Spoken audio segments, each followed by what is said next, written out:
qu'est-ce que ça va changer, le nouveau code de pratique au niveau du bâtiment.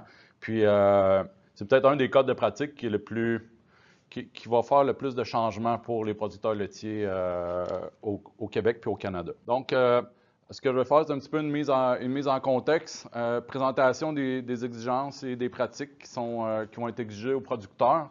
Puis, si jamais vous avez des questions, j'ai essayé de la compresser pour que ça rentre en 30 minutes. La dernière version du code de pratique date de 2009. Puis c'est un projet qui est coordonné par le Conseil national pour le soin des animaux d'élevage. Toutes les productions animales ont un code de pratique de façon générale, puis c'est le même organisme qui gère les codes. Les exigences du code de pratique, c'est aussi la base pour Proaction. Proaction qui est le moyen de valider à la ferme si les producteurs, si les fermes respectent le code de pratique. Donc, il y a le code de pratique, puis après ça, il y a le Proaction qui, lui, essaie d'appliquer les exigences du code de pratique. Puis aussi, le code de pratique fait partie intégrante de la loi sur le bien-être animal et la sécurité de l'animal. Donc, dans la loi, on réfère au code de pratique. Fait que ça a vraiment un gros impact au niveau de la production laitière. Le code de pratique, c'est un petit peu la marche à suivre pour la production laitière. Ici, je vous ai fait le résumé des grandes dates. Avant ça, il n'y avait pas vraiment de dates. Là, il y a des dates de mis. Une des nouveautés, c'est que le code de pratique, il entrera en vigueur le 1er avril 2024. C'est un des premiers codes de pratique qui a une date de mise à l'effet un peu plus tard que sa publication. Fait que là, il a été publié à fin mars. Au 1er avril 2024, ce qu'il y a dans le code, c'est ce qui va devenir en application. Sauf pour quelques items qui ont été séparés. Le 1er avril 2027, qui est une des gros changements, on va le voir un petit peu plus en détail, mais c'est d'offrir aux vaches des opportunités de mouvement suffisamment fréquentes pendant leur cycle de production. Je vais vous le détailler un petit peu plus tard. Oui, aussi, la densité d'élevage ne devra pas normalement dépasser 1,1 vache par logette. Le 1er avril 2029, c'est que tous les bovins devront véler en stabulation libre, ça veut dire pas de bovins attachés pour le vélage. Et en 2031, les veaux vont être obligatoirement soit d'être en paire ou en groupe, s'ils sont en bonne santé, puis pour les veaux logés à l'intérieur. On va voir tantôt qu'il y a des exceptions. Puis la densité d'élevage ne devra pas normalement dépasser une vache par logette.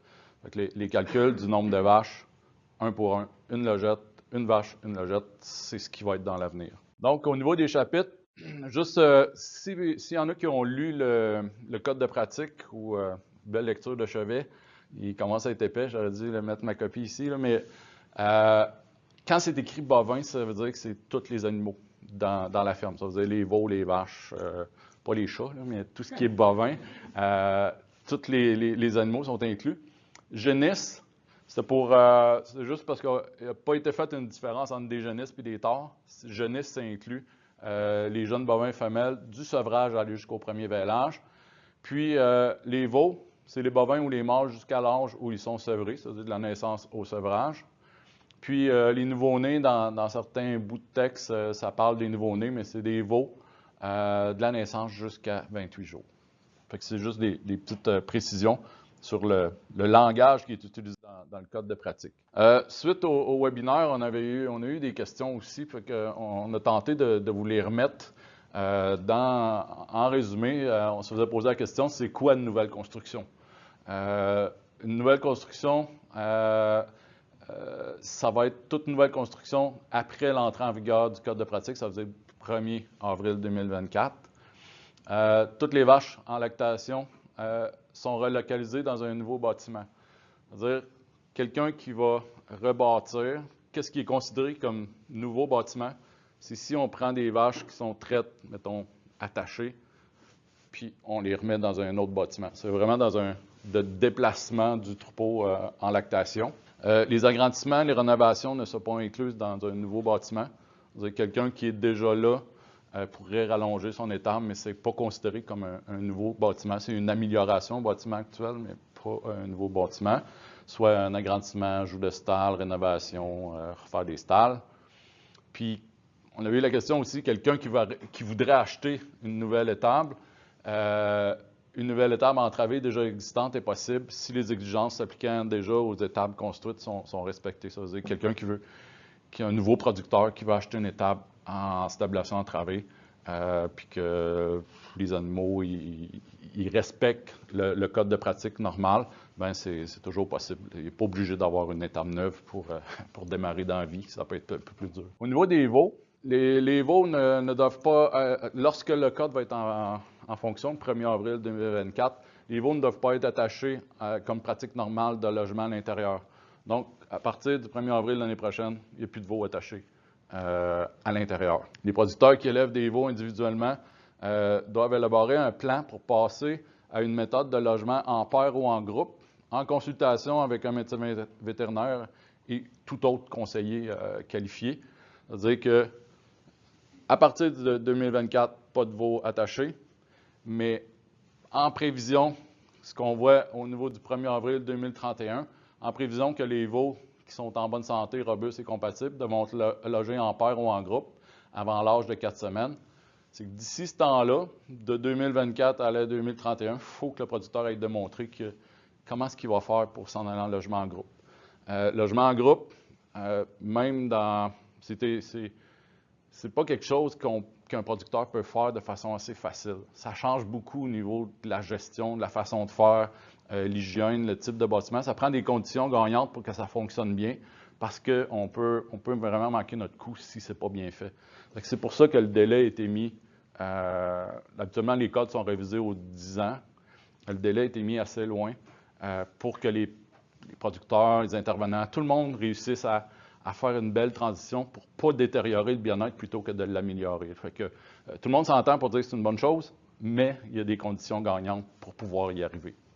Puis je pense qu'au niveau du design du bâtiment, de la conception, c'est assez capital aussi pour avoir des bons résultats. Pour les veaux qui sont logés à l'extérieur, soit des huches ou un logement extérieur, les veaux logés à l'extérieur, y compris dans les huches, doivent pouvoir entrer en contact physique les uns avec les autres, ça veut dire qu'ils doivent se toucher, sauf qu'ils doivent être séparés, sauf s'ils doivent être séparés pour des raisons de santé et protégés des intempéries. Là. Il y a toujours la porte que si un animal est malade, qu'on peut le retirer des autres. Là.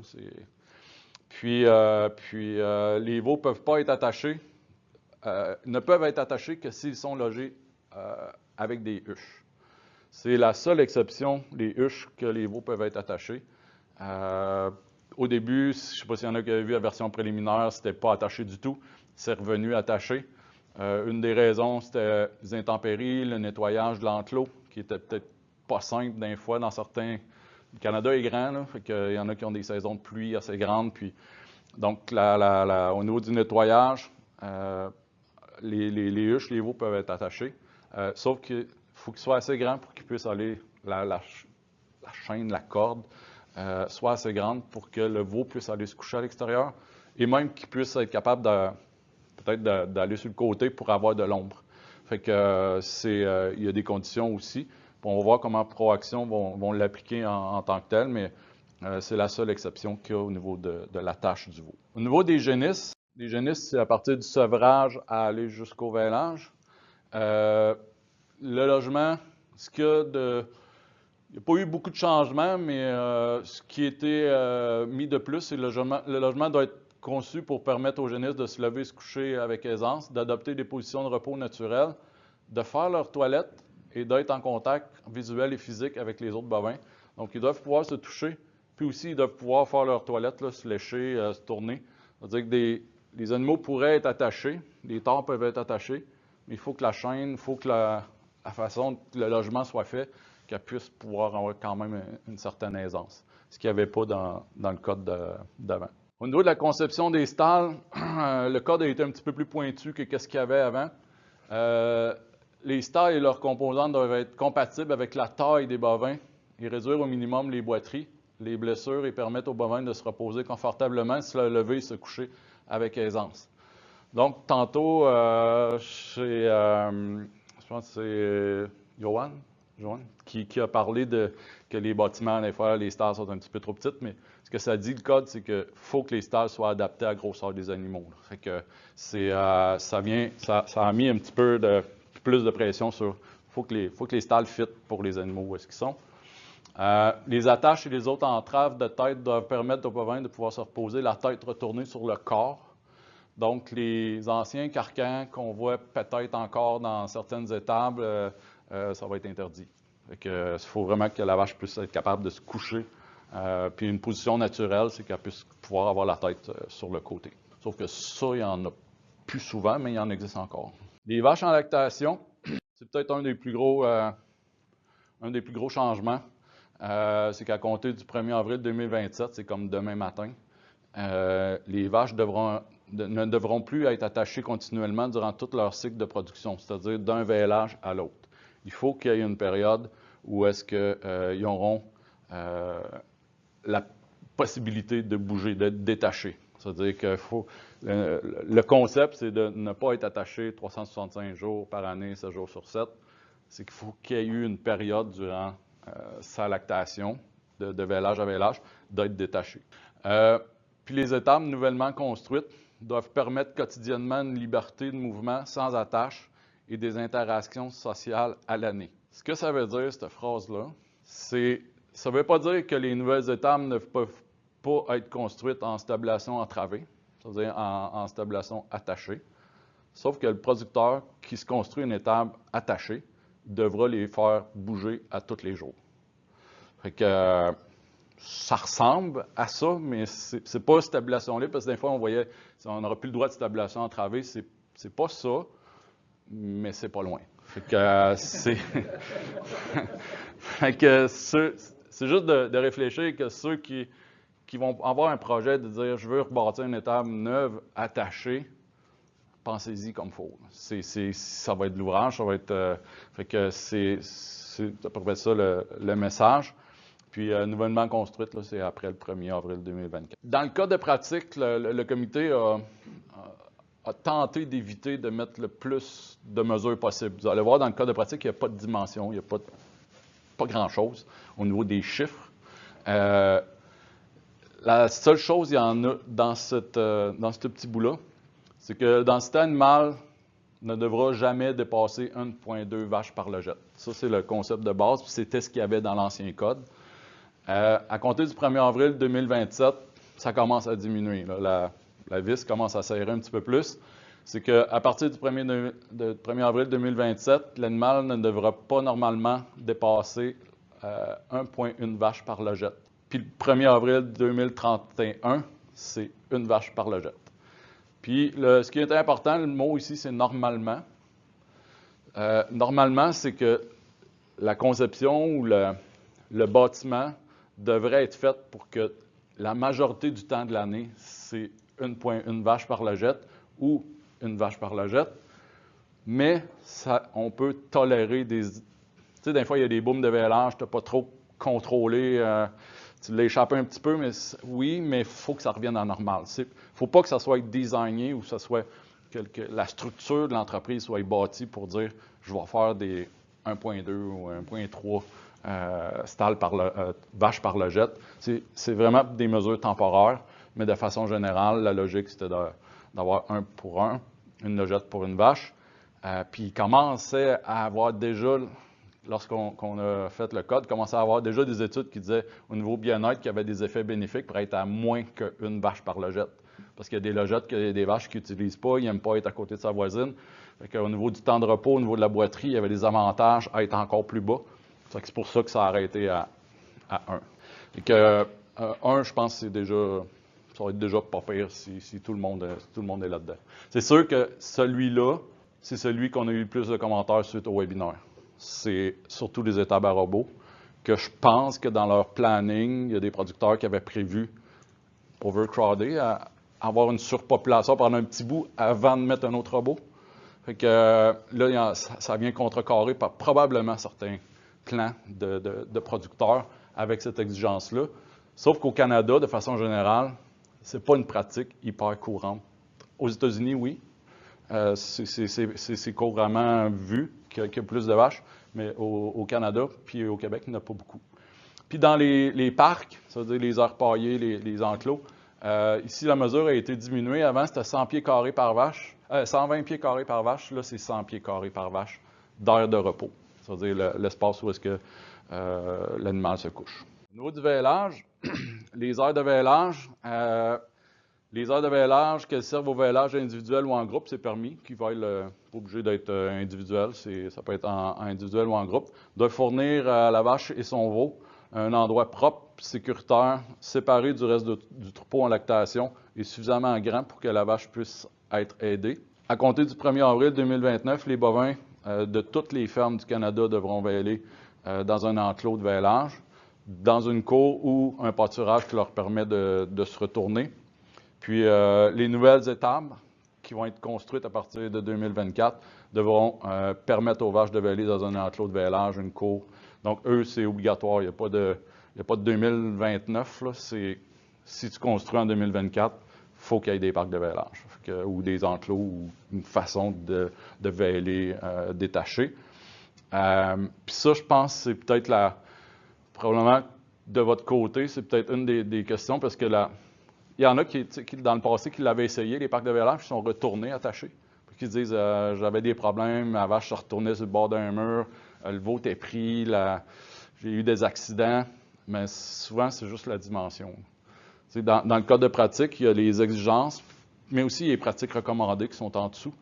Puis pour une vache individuelle, le minimum, c'est probablement 160 pieds carrés. On dit 13 par 13.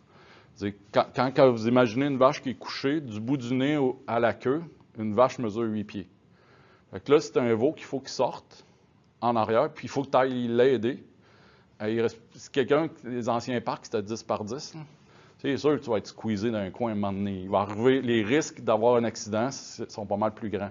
Fait qu'il faut avoir de l'espace pour les parcs. Puis ce que j'ai peur, c'est qu'en 2029, qu'il y en a qui aillent mettre des vaches dans j'ai un petit raccoin serré, puis que ça va répondre à la norme, puis je vais le faire de même. Mais il y a beaucoup de normes comme ça.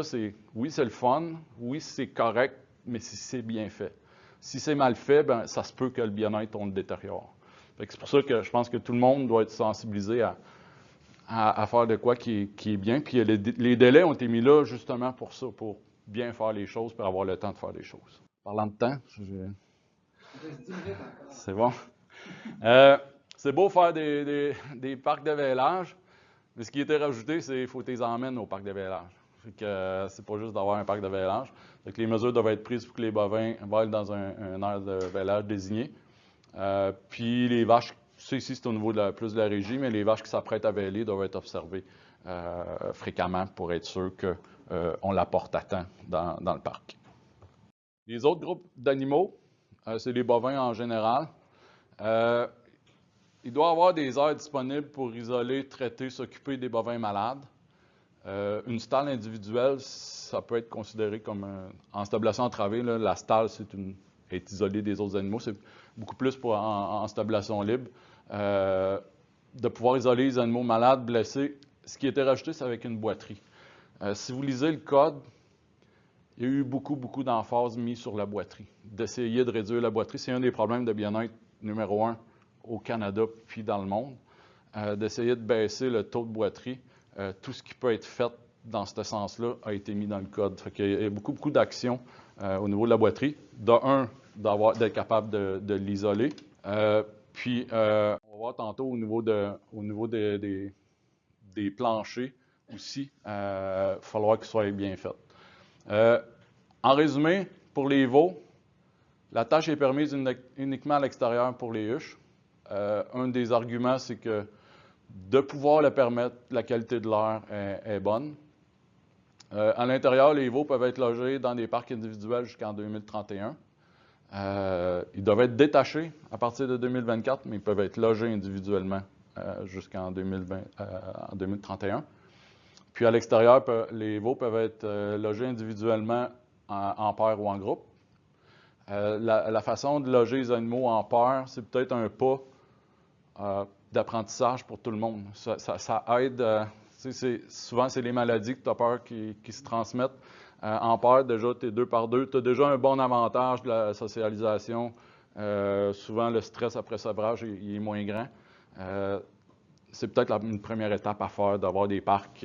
On peut enlever des parcs individuels, on enlève la division dans le milieu, puis on vient de tomber en paire.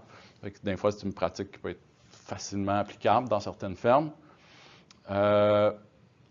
Les producteurs devront, une des exigences qui est nouveau, c'est qu'ils devront noter la mortalité de leur veau, puis garder ça dans leur dossier, puis essayer de trouver avec leur intervenant, leur vétérinaire, pourquoi, des fois, que j'ai un taux de mortalité si haut. L'idée, c'est de baisser le taux de mortalité des veaux, fait que le logement peut avoir une incidence. Puis pour les autres bovins, il n'y a pas d'autres, il n'y a pas vraiment d'autres normes de construction. Quelqu'un qui voudrait se bâtir un étabator attaché, pour tout de suite, ça pourrait marcher. Pairage, groupage, il n'y a aucune tendance claire sur la santé des veaux. Qu'il y ait plus de maladies, qu'il y ait plus de traitements, qu'il y ait plus de mortalité. La méthode de logement individuel ou collectif est le même qui ont le même système d'alimentation en lait et la même ration, c'est assez semblable. Ce qui est dur de comparer, c'est d'avoir les mêmes traitements dans toutes les façons de faire. Des fois, ce n'est pas le même système d'alimentation, ce n'est pas le même système de logement. Mais quand la revue de littérature, il y avait un comité scientifique qui étudiait chaque question comme ça, puis en groupe, quand c'est bien fait, ça fonctionne aussi bien. Puis il n'y a aucune différence sur la mortalité des veaux, logés individuellement comparé en petits groupes. Puis les groupes, scientifiquement, c'est des groupes en bas de 10, on a pas mal plus de succès que des grands groupes. Puis je pense qu'au Québec, on n'a pas des troupeaux super grands pour pouvoir faire des groupes, bien même plus gros que 10, parce que l'écart d'âge, l'écart de poids va être trop grand. Quand on a des grosses fermes avec des veaux de la même grandeur, ça se fait, mais des plus petites fermes, on a un gros écart. De dépasser un mois d'âge, grouper des veaux, ça commence à faire un gros écart. Pour les génisses et tares, ils peuvent être logés en stabulation entravée. Sauf qu'au niveau de la tâche, la stalle, il faut qu'elle permette d'avoir une bonne liberté de mouvement, puis pas d'obligation nécessairement supplémentaire pour quelqu'un qui voudrait construire en neuf. Puis les vaches en lactation et taries. Ne plus attacher les vaches pendant tout leur cycle de production. La durée et la fréquence de liberté de mouvement est à définir. Le code, c'est pas avancé à définir combien de temps, combien de fois. Présentement, il y a des études qui sont en cours, puis le code a décidé d'attendre, de voir qu'est-ce que ces études-là t'ont pour sortir. Parce que des études en stabulation entravée, là, il n'en mouille pas. C'est en stabulation libre, oui, là, mais en entravé, il n'y en a pas tant que ça. Fait que, ça va s'en venir, mais le code ne s'est pas avancé jusque-là. Densité animale, je l'ai dit, 1.2, 1.1, 1. Aire de repos à 100 pieds carrés. Puis les nouvelles constructions doivent avoir une liberté de mouvement de façon quotidienne, que les vaches soient détachées. Puis au niveau du vêlage, c'est le 1er avril 2024 qu'ils devront vêler dans les enclos de vêlage. Puis les nouvelles constructions, c'est dès la mise en application du code. D'avoir un air pour les autres groupes, là, avoir absolument un air pour pouvoir isoler les animaux malades. Puis la boîterie était rentrée là-dedans. Animaux à terre, il y a déjà plusieurs exigences qui sont déjà en vigueur dans Proaction, mais toute la manipulation des animaux à terre, il y a comme un chapitre là-dessus. De comment manipuler les animaux, puis d'avoir les installations pour bien le faire. Il n'y a aucun changement pour les taureaux. Juste vite fait, les autres points sont assez rapides, là, mais au niveau du logement, les planchers doivent être, entre autres, maintenus pour éviter la boiterie et les blessures. Fait que la conception des planchers a été mise là-dedans. C'est un nouveau chapitre. Sauf qu'il n'y a pas vraiment de norme qui a été mise, mais ça n'existait pas avant dans l'autre code. Là, c'est de dire qu'il faut que la qualité de l'air soit bonne. Fait que ça, c'était comme un premier pas à rentrer dans le code de pratique. Ici, les stalles, c'est la même affaire que tantôt. L'espace d'alimentation, c'est qu'il faut qu'il y ait assez d'espace linéaire à mangeoire pour combler les besoins nutritionnels des animaux. Il n'y a pas vraiment de largeur. L'eau doit être en quantité puis doit être propre. La glace, même ça, c'est dans c'est dans la loi, là, ni la glace ni la neige n'est une source d'eau convenable. Puis vous avez tout un chapitre sur la manipulation. Je ne le lirai pas tout, mais toute la manipulation, il faut que ça soit fait en douceur. Fait que tout au niveau du concept de design de bâtiment, il faut vraiment être conscient qu'il faut manipuler les animaux. Il faut que le producteur soit capable de manipuler ces animaux de façon facile, puis pas stressante pour les animaux. Puis au niveau des pieds, d'essayer d'éviter ou de réduire les boiteries. Conception, le temps de repos a une influence, la conception des planchers a une influence. L'espace en mangeoire a une influence. Le nombre de vaches par robot a une influence sur la boiterie. Fait que, il y a plusieurs impacts au niveau du design qui vont influencer au niveau de la boiterie, puis que les producteurs vont être jugés sur la boiterie. Fait que au niveau du design du bâtiment va être important.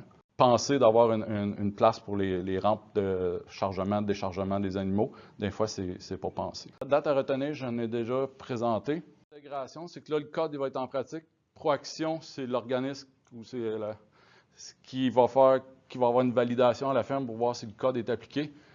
Il va s'appliquer de façon graduelle de 2023 à 2026. Fait qu'il va y avoir certaines normes qui vont être validées à la ferme, mais ça va y aller par étapes. Présentement, je pense que ce n'est pas tout à fait déterminé au niveau de comment ils vont le faire. Puis ma dernière diapo, c'était au-delà du code. Souvent la question, ouais, mais après, c'est quoi qui s'en vient? Liberté de mouvement, je pense pas qu'on s'en aille en reculant. La stabilisation entravée là, est tolérée. Elle ne sait pas pour combien de temps. Probablement, ce ne sera pas moi dans le prochain code. Je ne serai peut-être pas là. Accès à l'extérieur, c'est une exigence puis qu'on entend parler de plus en plus. Ça va s'en venir. Fait que c'est juste d'y penser de quand on va faire un bâtiment, on y pense-tu comment on peut faire pour envoyer les animaux extérieurs? Est-ce qu'on a un pâturage? Sortie des vaches, évacuation. Tantôt, il y a des normes pour ne pas laisser rentrer les mouches et les rongeurs, mais comment on laisse sortir les vaches aussi. Puis, entre autres, au niveau des incendies, les incendies, c'est la Semaine verte sont venus m'interviewer, mais c'était la question. C'est une préoccupation des consommateurs. Quand une étape passe au feu, ils passent au feu, souvent. Mais toute la conception des bâtiments, des matériaux incendies, je pense que ça va venir à réfléchir. Accès à l'eau. Ça aussi, des fois, il y a une certaine place où est-ce qu'on en a moins. L'efficacité du travail, je pense qu'il y en a qui en ont parlé dans les enjeux des bâtiments. C'est un enjeu de plus en plus important. Tension parasite, on dirait qu'il y a une recrudescence. Il y a des gens qui ont réinstallé des équipements de plus en plus, puis on dirait que là, il y en a qui l'ont comme échappé un petit peu. Les génératrices, état d'urgence, des fois, les génératrices sont plus rendues assez grosses pour la ferme. Fait que, on a vu là, quand on a manqué de courant dans un peu de verglas, puis il y en a qui étaient en situation dure. Puis, celui-là, il a été évacué du code de pratique, mais c'est sûr qu'il va s'en venir. C'est comment est-ce qu'on peut garder la vache avec son veau le plus longtemps possible. Puis ça, ben, le code n'était pas prêt à mettre ça là parce qu'on ne sait pas comment faire pour que ça fonctionne pour le producteur puis que ça fonctionne pour le veau. Fait que les études, c'est pas clair, ils sont durs à comparer une aux autres, mais c'est sûr que dans le concept des nouveaux bâtiments, il va falloir penser à quelque chose. Fait que ça, il y a des études qui ont commencé à se faire, qui vont aller voir ceux qui le font, puis qu'est-ce qui marche pas, puis on manque de connaissances un petit peu. Fait que j'ai essayé de faire ça vite.